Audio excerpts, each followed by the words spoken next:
우리 주 예수 그리스도의 아버지 전능하신 하나님의 이름으로 생명의 길 교회 여러분께 인사드립니다. 반갑습니다. 일단 제 몰골이 좀 이상하죠. 설명을 드려야 될 것 같아요. 안 그러면 설교 끝날 때까지 계속 상상하는 분이 계실 것 같아요. 제가 이제 올해 환갑입니다.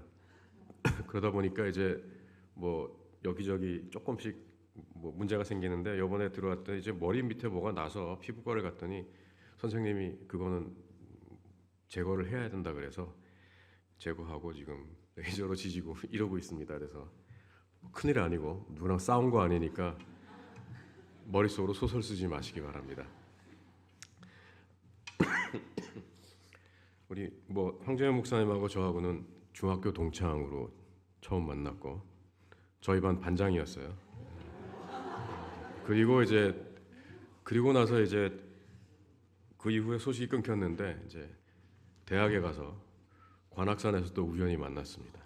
그래서 이렇게 또 그 이후에 싱가포르에 갈 일이 있었는데 거기서 또 만났고 또 그 다음에 신학 공부를 해서 사역자가 돼서 또 더 참 축복된 만남이다.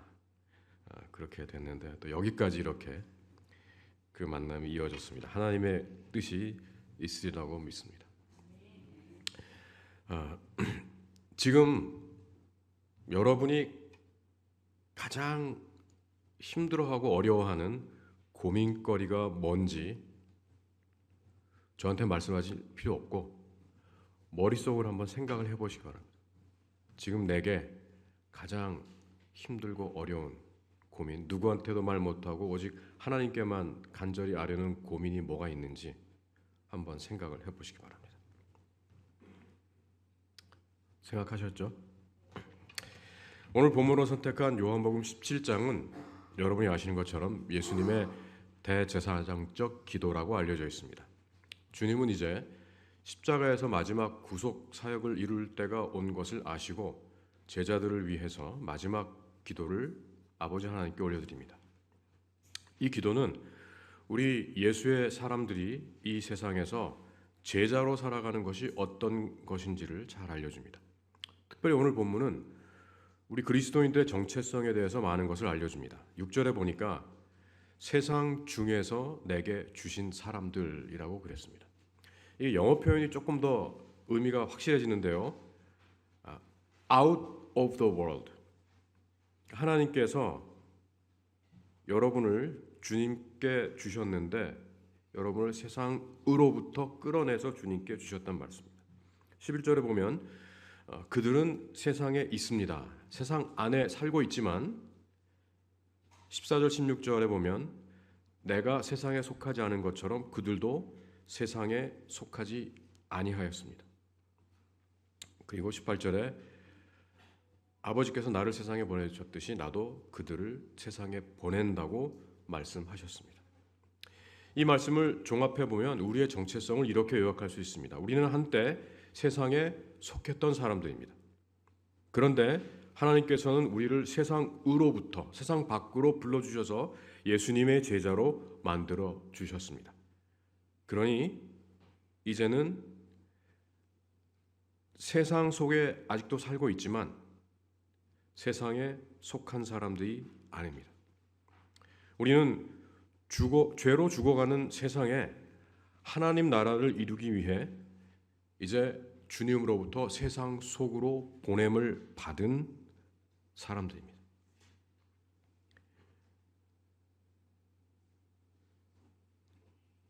당연한 얘기지만 저와 여러분은 이 땅이 아니라 하나님 나라에 속한 사람들입니다. 지금 우리가 살고 있는 이 땅은 우리가 잠시 스쳐 지나가는 곳입니다. 평균 수명이 이제 80년에서 100년 세대가 되었습니다. 그렇지만 그 100년 어떻게 보면 길 수도 있지만 영원이라는 하나님의 시간에서 보면 100년은 순간 같은 시간입니다. 그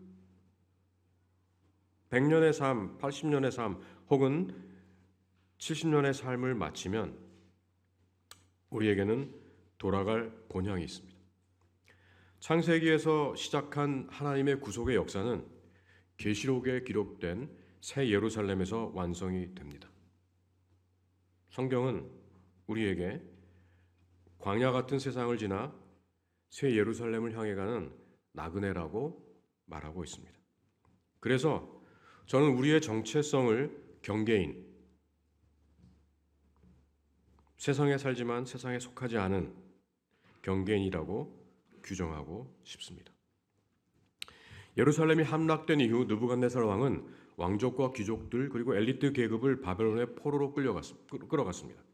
그 중에 우리가 잘 아는 다니엘과 세 친구가 있습니다. 그들은 유대인이지만 조국을 멸망시킨 원수의 나라 바벨론에 끌려갔습니다. 이름을 바벨론 스타일로 바꿨죠. 창씨 개명을 한 겁니다.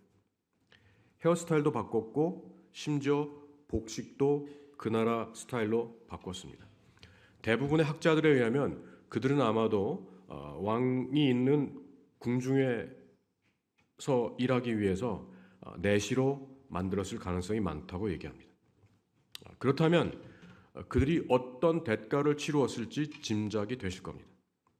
그들은 당시 고급 관료 양성 코스, 요즘으로 말하면 왕립 아카데미 같은 최고의 기관에서 공부를 했습니다. 그들은 바벨론의 역사와 신들에 대해서 공부를 했고 온갖 종류의 점성술도 배웠습니다. 그런데 다니엘과 그의 친구들은 전국에서 모여든 학생들 가운데 최고 우등생으로 졸업했습니다. 그렇게 보면 다니엘과 세 친구는 이제 바벨론에 완전히 동화했다고 말할 수도 있습니다. 그런데 여러분이 아시듯이 그들은 바벨론에 동화하기를 거부했습니다. 자신이 바벨론의 시민이 아니라 포로로 잡혀온 유대인이라는 사실, 그리고 그들은 바벨론의 다신들이 아니라 이스라엘 유일신 하나님을 섬기는 아브라함과 이삭과 야곱의 자손이라는 것을 잊지 않았습니다. 그래서 그들이 할 수 있는 저항의 몸짓으로 왕이 하사한 훌륭한 음식을 먹기를 거부합니다. 온갖 종류의 고기와 와인을 마음껏 먹을 수 있다는 것은 그때나 지금이나 대단한 특권입니다. 왕에게 제공되는 음식이었으니 지금의 미슐랭 스타를 받은 수준의 최상의 음식이었습니다. 그런데 그들은 그 특권을 거부했습니다. 다른 것은 포로로 끌려온 자신들이 컨트롤할 수 없지만 자신들이 선택할 수 있는 음식을 통해 바벨론과 선을 그었습니다. 자신들의 신앙을 타협하지 않고 떳떳하게 먹을 수 있는 채소와 물을 선택함으로 그들은 자신이 바벨론의 사람이 아니라 유대인임을 선포했고, 그리고 자신이 하나님을 섬기는 사람들임을 고백했습니다. 포로의 신분으로 끌려온 바벨론이 그들이 대대로 살아갈 터전이 아니고 이제 70년이 지나 하나님께서 약속하신 대로 예루살렘으로 돌아갈 것을 스스로에게 상기시켰다는 것입니다. 다니엘과 세 친구가 바벨론에 살면서 그 시대 최고의 삶을 누렸지만, 권력의 최상층부에 갔지만 바벨론에 속함을 거부했듯이 오늘 우리도 세상 한가운데 살고 있지만 세상에 속한 사람이 아니라고 하나님의 말씀은 선포하고 있습니다. 그러면 우리가 살고 있는 세상은 어떤 곳입니까? 헬라어로 코스모스라고 표기하는 세상은 하나님께서 창조하신 지구별, 그리고 우리가 살고 있는 이 땅을 뜻합니다. 그런데 성경에서 세상이 단지 물리적인 장소만을 뜻하지는 않습니다. 성경에서 세상은 하나님의 나라와 대비되는 체제와 가치를 일컫는 말로 사용될 때가 많습니다. 요한일서 2장에 좀 더 구체적으로 설명되어 있습니다. 이 세상이나 세상에 있는 것들을 사랑하지 말라. 누구든지 세상을 사랑하면 아버지의 사랑이 그 안에 있지 아니하니 이는 세상에 있는 모든 것이 육신의 정욕과 안목의 정욕과 이생의 자랑이니 다 아버지께로부터 온 것이 아니요 세상으로부터 온 것이라. 세상도 그 정욕도 지나가되 오직 하나님의 뜻을 행하는 자는 영원히 거하느니라. 세상은 창조주를 알지 못하기에 하나님께 영광을 돌리지도 않고 감사하지도 않습니다. 요한일서의 말씀처럼 육신의 정욕, 안목의 정욕, 이생의 자랑을 추구하며 그것만을 최고의 가치와 덕목으로 여기며 살아가는 것이 바로 세상입니다. 지금 전 세계를 사로잡는 성공 지상주의, 외모 지상주의, 배금주의, 학벌주의, 이 모든 것들이 유일한 가치로 여겨지는 것이 바로 세상입니다. 그래서 요즘 아이들에게 물어보시면 미래의 꿈이 의사도 아니고 변호사도 아니고 소셜미디어 인플루언서입니다. 제로섬 게임, 승자 독식, 이런 것들이 당연한 것으로 여겨지고 오히려 심지어 옳다고 주장하는 것이 바로 세상입니다. 그런데 예수님의 제자된 우리들은 이 세상에 속한 사람들이 아닙니다. 예수 그리스도의 제자된 우리들에게는 그런 것들이 아무런 의미가 없습니다.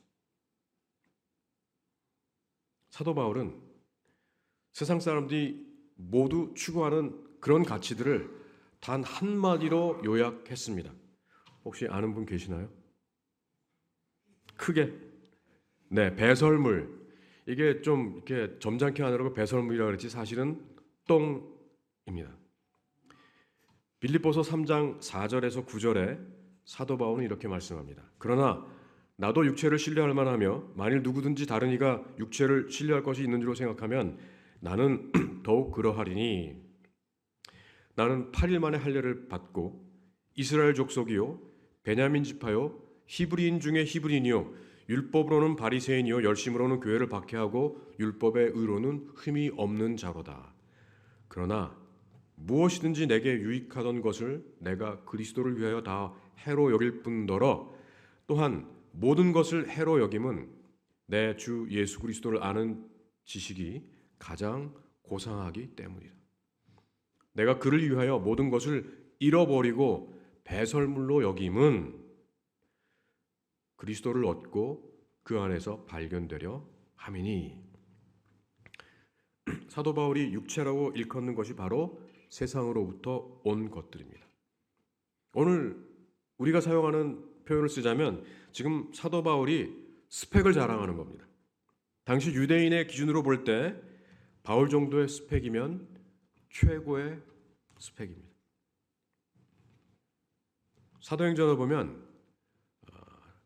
사도 바울의 선생님 가말리엘이라는 그 랍비 이름이 나옵니다. 가말리엘이라는 랍비는 유대 전통의 쌍두 중에 하나인 힐렐 학파라는 것을 창설했습니다. 그런데 여러분 지금도 미국의 아이비리그 대학이나 유럽의 유명한 대학에 가면 힐렐 주이시 스터디 센터라는 게 아직도 있습니다. 몇천 년을 이어져 내려온 전통이 있는 학풍입니다. 그런데 사도 바울은 당시 유대인이라면 누구나 부러워할 그 모든 것들을 배설물로 여겼습니다. 그 이유는 그에게 유일한 가치는 그리스도를 얻고 그 안에서 발견되는 것이기 때문입니다.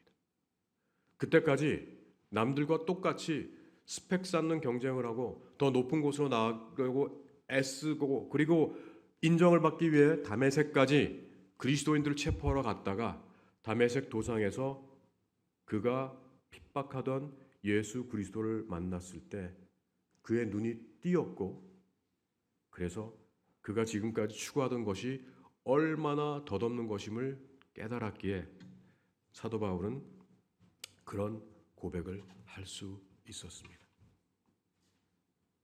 여러분도 사도 바울처럼 부활하신 예수님을 인격적으로 만나신 적이 있으십니까?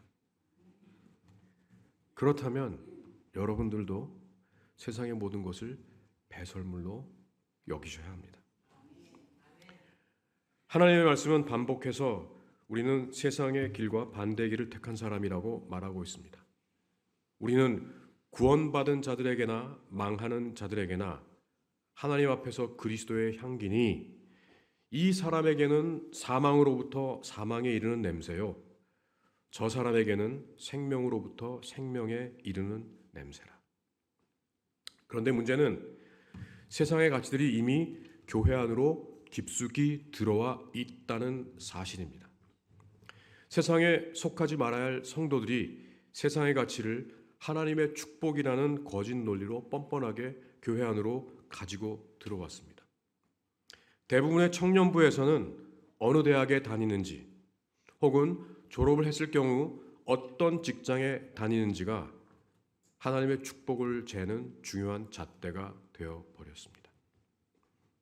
장년부에서는 그분이 어느 회사 과장인지 부장인지 이사급인지 그리고 어느 동네 몇 평형 아파트에 거주하는지가 축복의 잣대가 되었습니다. 심지어 목사님들 사이에서도 자기 교회가 어느 동네에 있고 교인 숫자가 몇 명이고 그리고 자기가 몇 평짜리 아파트 살고 어떤 차종을 타는지가 자신의 영적 능력의 잣대가 되어버렸습니다. 바울 사도는 그렇게 어리석은 우리들에게 찬물을 끼얹어 주십니다.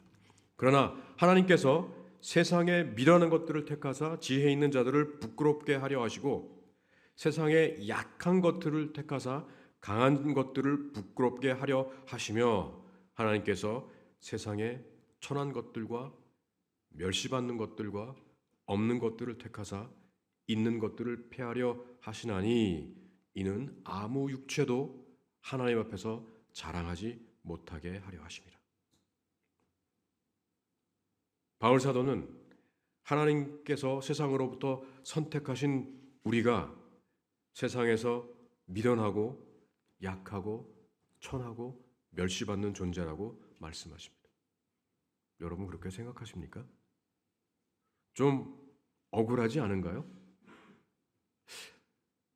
우리 교회 다니는 분들 중에 이렇게 기도하는 분들 잘 못 봤습니다. 하나님 저로 좀 더 어리석게 하시고 좀 더 연약하게 하시고 좀 더 천하게 하옵소서. 그러지 않죠. 더 지혜롭게 해달라고, 더 강하게 해달라고.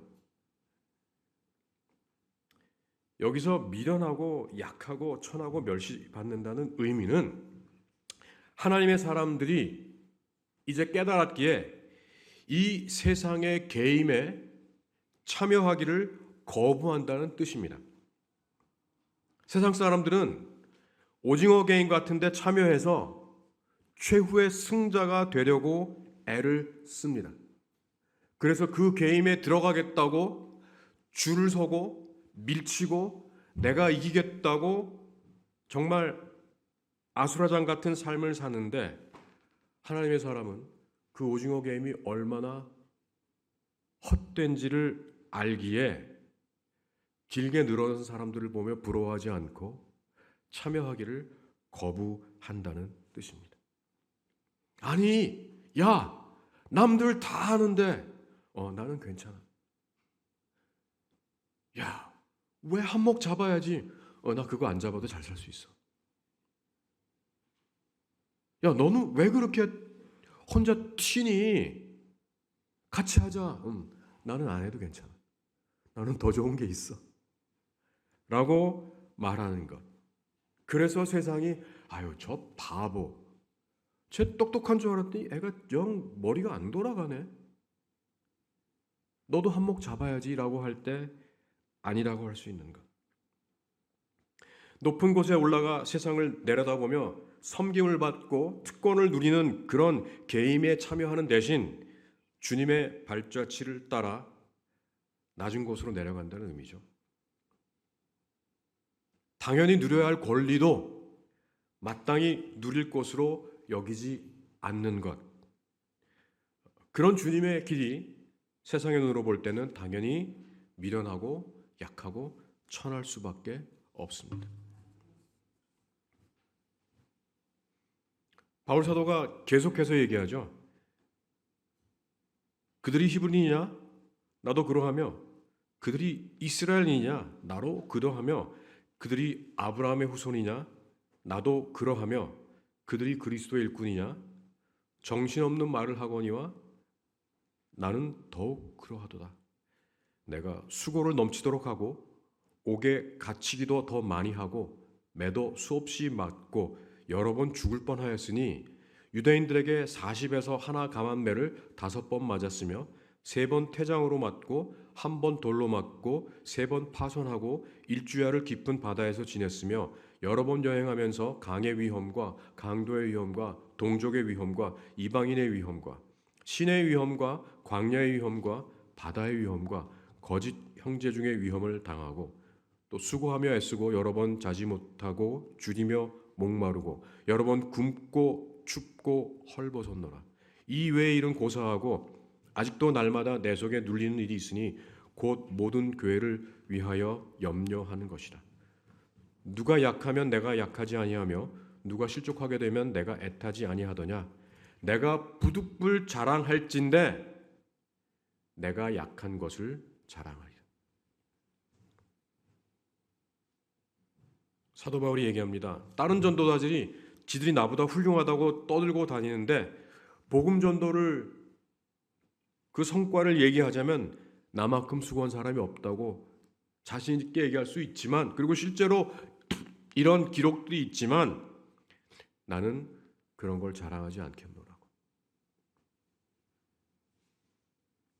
꼭 자랑한다면 나의 약함을 자랑하겠다고 바울 사도가 감히 당당하게 선포합니다. 우리가 아는 것처럼 사도 바울은 전도여행을 통해서 로마까지 복음을 전하는 놀라운 업적을 이루었지만 그것이 자신의 능력이 아니라 성령님의 인도하심을 따른 결과임을 너무나 잘 알았기 때문입니다. 자신이 약할 때, 자신이 어디로 갈지 몰라 고민할 때 성령님께서 비전을 통해 마케도니아로 오라고 해서 유럽으로의 전도 문이 열린 것을 알았기에 그는 내가 약할 때 역사하시는 하나님의 능력을 믿기에 나는 약함을 자랑하겠나라고 고백했습니다. 이렇게 세상을 철저하게 거슬러 살기 위해서는 우리가 이 땅을 지나가는 나그네임을 깨달아야 합니다. 아브라함과 이삭과 야곱이 나그네의 삶을 살았고 그랬기에 아브라함의 후손인 우리 그리스도인들도 마찬가지로 이 땅을 스쳐 지나가는 사람들입니다. 히브리서의 기자가 이렇게 증거합니다. 이 사람들은 다 믿음을 따라 죽었으며 약속을 받지 못하였으되 그것들을 멀리서 보고 환영하며 또 땅에서는 외국인과 나그네임을 증언하였으니 그들이 이같이 말하는 것은 자기들이 본향 찾는 자임을 나타냅니다. 그들이 나온 바 본향을 생각하였더라면 돌아갈 기회가 있었으려니와 그들이 이제는 더 나은 본향을 사모하니 곧 하늘에 있는 것이라. 이러므로 하나님이 그들의 하나님이라 일컬음 받으심을 부끄러워하지 아니하시고 그들을 위하여 한 성을 예비하셨느니라. 여러분 혹시 여행을 자주 해본 분들의 특징이 뭔지 압니까? 네, 짐을 잘 싼다는 게 결국 뭐죠? 간단하게 쌀 줄 압니다. 여행 처음 하는 사람들은 죄송합니다. 혹시 처음 하는 분 계시면 촌스럽게 진짜 짐을 바리바리 싸갖고 합니다. 그렇죠?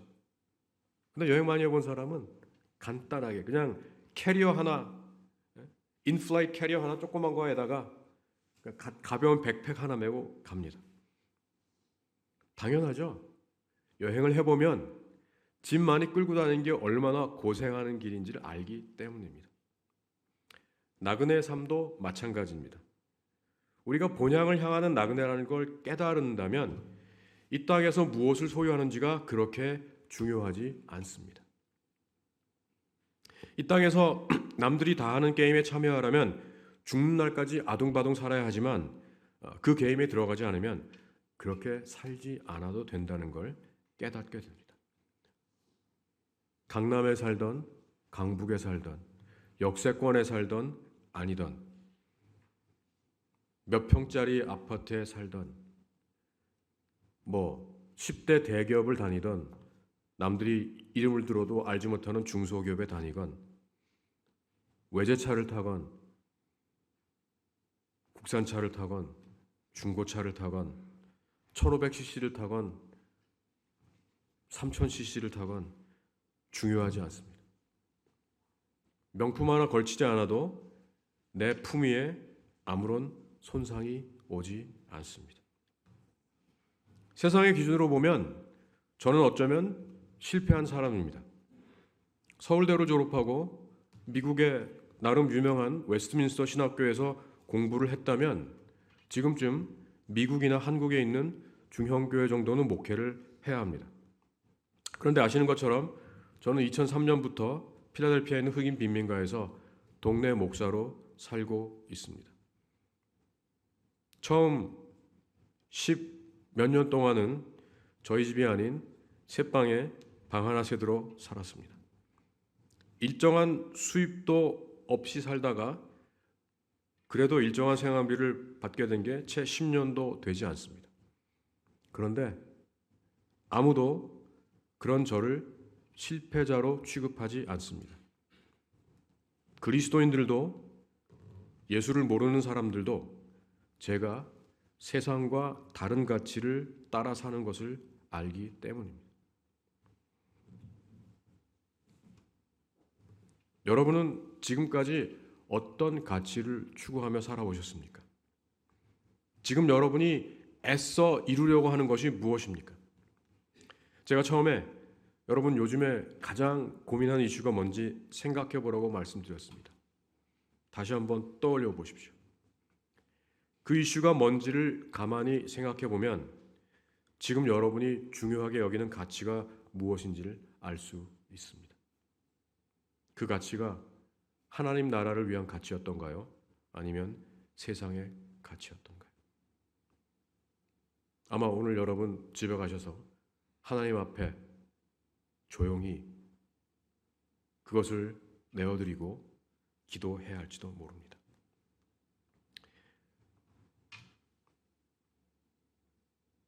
세상에 살지만 세상이 왠지 불편하거나 낯설게 느껴진다면 그건 여러분이 영적으로 깨어 있다는 뜻입니다. 세상의 탐욕, 폭력, 무관심 등이 우리에게 불편하지 않을 수 없습니다. 자, 그러면 우리가 이 땅에 어떻게 경계인으로 살아갈 수 있습니까? 다니엘과 세 친구의 삶에 이 질문에 대한 답이 있습니다. 그들은 바벨론에 속하지 않았음을 세상에 알리고 스스로에게 상기시키기 위해 왕이 하사한 음식을 거부하고 채소와 물만 먹기로 선택했습니다. 이 세상을 살아가는 여러분들도 그들과 같은 선택을 할 수 있습니다. 그렇다고 오늘부터 당장 채식주의가 되시라는 말씀은 절대로 아닙니다. 아시겠지만 고대 근동에서는 짐승을 도축할 때 일단은 그 짐승을 우상에게 희생 제물로 바쳤습니다. 그래서 다니엘과 세 친구가 우상의 제물이었던 진수 성찬을 거부한 것입니다. 여러분의 이 세상을 따르지 않는다는 것을 스스로에게 상기시키기 위해 어떤 결정을 내리는지는 여러분의 선택입니다. 그것은 여러분과 하나님과의 약속입니다. 빌립보서 2장에 성육신 하신 주님의 삶이 우리에게 방향을 제시해 줍니다. 그는 근본 하나님의 본체시나 하나님과 동등됨을 취할 것으로 여기지 아니하시고 오히려 자기를 비워 종의 형체를 가지사 사람들과 같이 되셨고 사람의 모양으로 나타나사 자기를 낮추시고 죽기까지 복종하셨으니 곧 십자가에 죽으심이라. 내가 마땅히 취할 권리를 누릴 것으로 주장하지 않고 오히려 내 권리를 내려놓고 낮은 곳으로 가서 내 삶을 나보다 못한 사람들을 위해 바치는 것이 바로 세상과 나 자신에게 우리는 이 땅에 속한 사람이 아니라고 선포하는 방식입니다. 남들이 다 선호하는 동네로 이사하는 대신 사람들이 별로 선호하지 않는 변두리 동네 혹은 별로 앞으로 투자 가치가 없는 곳으로 이사할 수도 있습니다. 혹은 세상과 다른 방식으로 여러분의 재정을 운영할 수도 있습니다. 제가 아는 어떤 분은 풀타임에서 파트타임으로 옮긴 경우도 있습니다. 대기업에서 일을 하다 비영리 단체로 옮길 수도 있습니다. 그것이 무엇이 되었건 모든 사람들이 추구하는 그 길이 아니라 그와 반대 하나님 나라의 가치를 따르는 삶을 살 때 사람들은 여러분이 이 땅에 속한 사람이라는 것을 알 수 있다는 말씀입니다. 여러 해 전 일입니다. 그때 지금 사는 빈민가로 이사한 지 얼마 안 되었을 때입니다. 한국에 방문하러 왔다가 대학 친구를 만났습니다. 제 친구는 경영대를 졸업하고 회계사가 되어서 그 당시에는 3일 회계법인에서 일을 하다가 선배와 함께 강남의 부틱 컨설팅 회사를 운영하고 있었습니다. 파트너가 되다 보니 당연히 일이 많아서 밤 10시에나 시간이 된다 그래서 10시에 도곡동에서 만났습니다. 근처에 있는 커피숍을 찾았더니 문을 연 데가 없어서 도곡동에서 만나서 그 친구 차를 타고 제 부모님이 사시는 신림동까지 이동하면서 이런저런 얘기를 나눴습니다. 그래서 저희 부모님 사시는 아파트 단지 앞에 도착해서 차를 세우고 계속 얘기를 하는 중에 갑자기 제 친구가 뜬금없이 저에게 이렇게 물었습니다. 태우야, 너 행복하니? 그 질문은 세상의 기준으로 보면 말도 안 되는 질문입니다. 제 친구는 컨설팅 회사의 파트너였습니다. 당시가 2007년이었는데 아마 그때로 봐도 연봉이 최소한 1억이 넘었을 거예요. 그 친구는 방배동에 자기 소유의 개인주택이 있었습니다. 결혼을 해서 딸도 하나 있었습니다. 저는 그 당시에 빈민가에 방 하나 채로 살고 있었고 일정한 수입이 없어서 템플대학에서 강사로 일하고 있었고 물론 그때도 싱글이었습니다. 세상의 기준으로 보면 제 친구가 저를 동정해야죠. 야, 태야 너 얼마나 고생이 많어 라고 해야 되는데 오히려 그 친구가 제게 질문을 했어요. 저는 그 친구가 왜 그런 질문을 했는지 이해할 수 있었습니다. 그래서 대답하는 대신에 이렇게 되물었습니다. 네가 보면 나 어떤 것 같아? 친구가 대답합니다. 태호야, 너 참 행복해 보인다. 그래, 나는 매우 행복하게 잘 살고 있어. 나는 매일 아침 기대와 설렘으로 눈을 뜨고 오늘은 또 하나님께서 어떤 일을 하실까 생각하면서 하루하루 기쁘고 만족하게 보내고 있어 라고 그랬더니 친구가 이렇게 얘기했어요. 태호야, 나 왜 이렇게 사냐? 그러면서 자신의 삶을 털어놨습니다.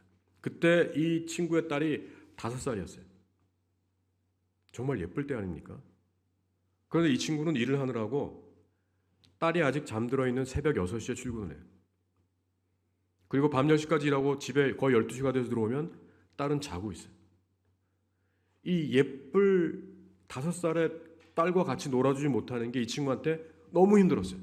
그래서 고민을 하다가 그래도 공부하던 가락이 있어서 금요일 날 일을 싸들고 와서 집에서 밤을 새우고 일을 했어요. 금요일 날 저녁 같이 먹고 딸 재우고 밤 새워서 일하고 토요일 날 한 11시쯤 일어나서 그러면 딸이 이제 깨 있으니까 딸하고 같이 점심 먹고 좀 놀다가 또 오후에는 회사 가서 일하고 그랬대요. 그러다 어느 날 정말 오랜만에 토요일 이른 오후 식탁에 앉아서 부인과 딸과 자기가 정말 오랜만에 같이 여유 있게 브런치를 먹고 있었대요. 그러면서 제 친구가 자기 부인한테 야, 우리 이루려고 결혼했냐? 라고 물었다는 거예요.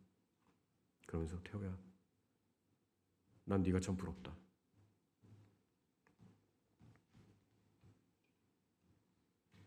한편으로 보면 말이 안 되는 대화인데 우리 하나님의 사람에게는 너무나 공감이 되는 대화라고 저는 생각합니다. 지금도 제 친구들은 저를 만나면 이런저런 인생의 고민을 털어놓으며 오랜만에 만난 이 모임이 상담처럼 느껴질 때가 있습니다. 그런데 저는 그 이유를 알기에 기꺼이 감사한 마음으로 친구들의 얘기를 들어줍니다. 말씀을 맺습니다. 이 세상 속에 살고 있지만 세상에 속하지 않은 사람처럼 사는 것 결코 쉽지 않습니다. 혼자서 하려면 엄두가 나지 않습니다. 그래서 이런 신앙 공동체가 필요합니다. 함께 고민하십시오. 하나님의 뜻이 무엇인지 주님은 2025년 대한민국 서초구에서 모이는 여러분에게 무엇을 기도하시는지 기도하며 분별하십시오. 나를 얽어매고 있는 무겁고 거추장스러운 것들이 무엇인지 볼 수 있도록 눈을 뜨게 해달라고 기도하십시오. 주님의 인도함으로 참 자유를 누리도록 기도하십시오. 그때 지혜의 영이신 성령님께서 여러분을 선하고 복받는 길로 인도하실 줄 믿습니다. 기도하겠습니다.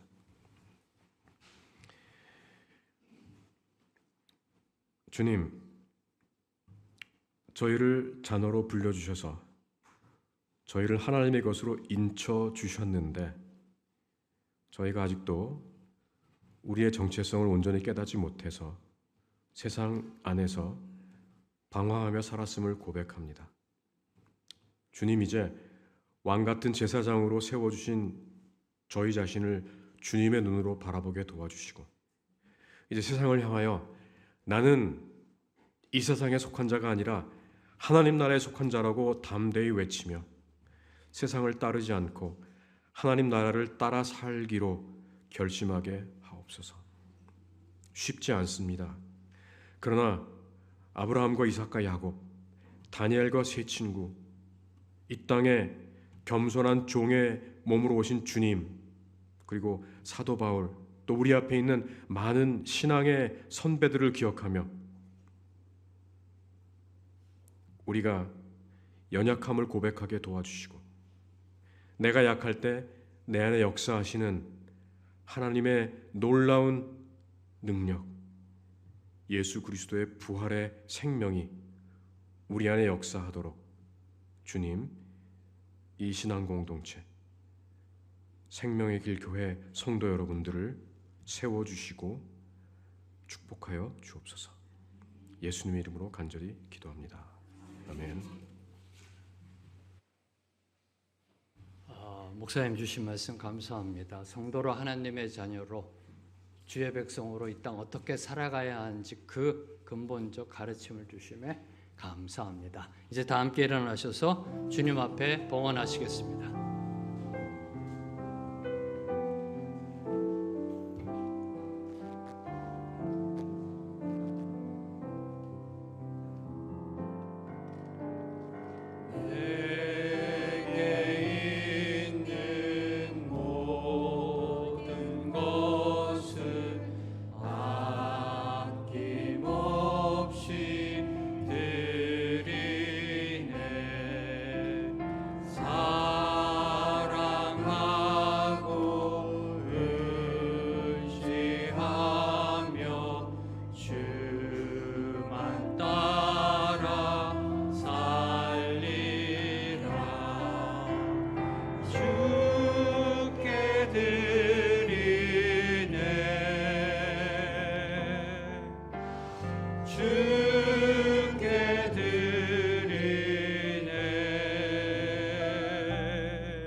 주님 찬양의 고백처럼 모두 다 주님께 올려드립니다. 우리 인생도 물질도 생명도 주님께 드립니다. 우리 자녀 삼아 주신 그 은혜 감사하여 우리에게 허락하신 물질의 축복 중에 일부를 다시 주님께 올려드립니다. 주님, 이 예물이 올려드려심에 모든 것이 주님의 것임이 선포, 고백, 증거되게 하여 주시옵소서. 이 예물이 사용되어지는 곳에 오직 주의 영광이 드러나게 하시고 주님이 세우시는 생명의 길 교회 위에 귀하게 쓰임받게 하여 주시옵소서. 이제는 우리 주 예수 그리스도의 은혜와 하나님 아버지의 무한하신 사랑과 성령님의 교통하심이 오늘 주신 말씀 붙잡고 세상 속에서 세상에 속하지 않는 경계인으로 살아가기로 결단하는 주의 모든 백성들 위해, 주의 모든 교회와 선교사님들과 이 나라 이 민족 위에 지금부터 영원토록 함께 하시길 간절히 축원합니다. 아멘.